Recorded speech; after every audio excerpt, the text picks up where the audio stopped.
Այսօր երեկոյան Երևանի ժամանակով 21:30-ին Մեխիկոյի Ացտեկա մարզադաշտում կմեկնարկի ֆուտբոլի պատմության ամենախոշոր աշխարհի առաջնության բացման արարողությունը։ Ընդ որում սա միակ միջոցառումը չէ, բացման արարողություն կանցկացվի նաև խաղերն ընդունող մյուս երկու երկրներում՝ Կանադայում եւ Միացյալ Նահանգներում։ Այսօր Մեխիկոյում Շակիրան եւ Բռնաբոյը ելույթ կունենան աշխարհի առաջնության պաշտոնական դայ-դայ երգով։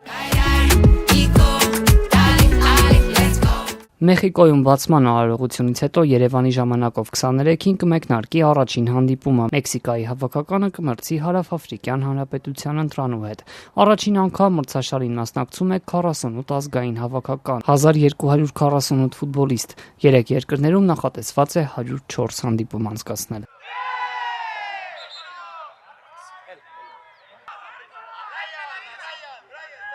Այս աշխարհի առաջնության հանդիպումների ընթացքում մրցավարները նոր կանոններ կկիրառեն։ Սահմանափակվում է, ինչպես ասում են, ժամանակ ձգելու հնարավորությունը։ Եզրային նետումների ու դարպասի ցարվածների համար 5 վայրկյան են հատկացնելու։ Եթե ուշացնեն, գնդակը կարող է մրցակցին անցնել։ Այլ փոփոխություններ նույնպես կան։ 4 հավաքական աշխարհի առաջնությանը մասնակցում է առաջին անգամ։ Փոքրաթիվ բնակիչներ ունեցող Կապե Վերդեի, Կուրասաոյի ընտրանիները եւ Հորդանանի ու Ուզբեկստանի հավաքականները։ Ուզբեկստանը հետխորհրդային երկրների շարքում միակն է, որը մասնակցում է մունդիալին։ Նախագահ Շավքաթ Միրզոևն անցած տարի հավաքականի ֆուտբոլիստներին ու մարզիչներին հենց Տաշկենտի մարզադաշտում էլեկտրական ավտոմեքենաներ նվիրեց։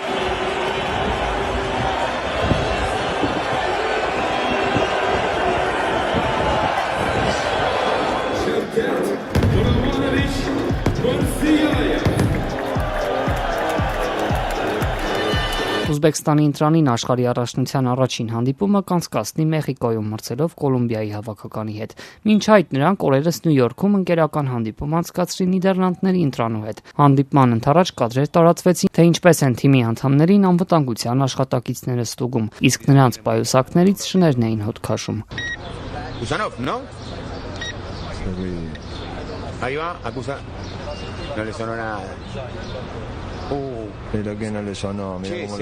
Ընտրանու գլխավոր մարզիչ իտալացի Ֆաբիո Կանավարոն ասաց, որ միայն իրենց հանդեպ են այսպիսի գործողություն իրականացրել։ Նրանք ինձ ասացին, որ կանոններն են այդպիսին, վերջում պարզվեց միայն մեզ համար էր։ Ֆուտբոլիստներից մեկն էլ արձագանքեց։ Ինձ համար սա առաջին անգամ էր, երբեք չէի մասնակցել խաղի, որից առաջ ստուգում են իմ պայուսակը։ Լավ, եթե Ամերիկայի համար սա նորմալ է, ուրեմն լավ, խնդիր չէ։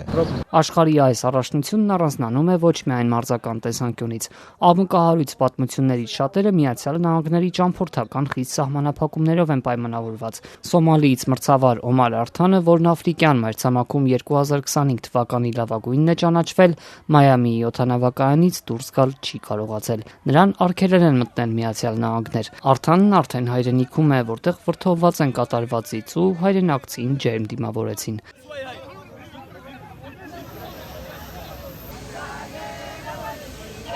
Միացյալ Նահանգներ գնալ չեն կարողանում նաև ֆուտբոլային տոնին մասնակցել ցանկացողները։ Բազմաթիվ երկրպագուներ նույնպես արգելքի են բախվում։ Արգենտինայում օրինակ էլեկտրոնիկա վաճառող ընկերություններից մեկը որոշել է վիզա չստացած արգենտինացիներին հեռուստացույց նվիրել։ Շատ շուտ եմ եկել առավոտյան 6:00-ին եւ ահա մենք հեռուստացույց ունենք, ոգևորված եմ։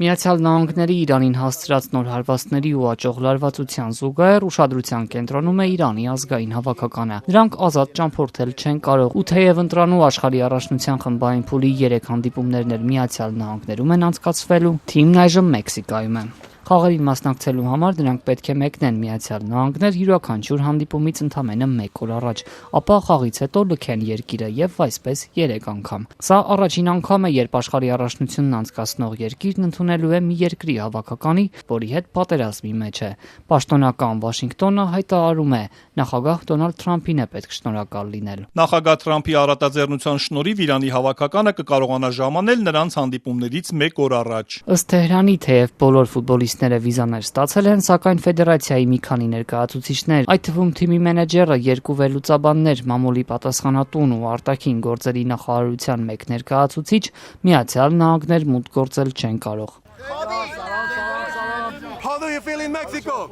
Իրանի հավաքականն այժմ Տիխուանայում է։ Նրանց ողջունել ու աջակցել են մեքսիկացի մի խումբ երկրպագուներ։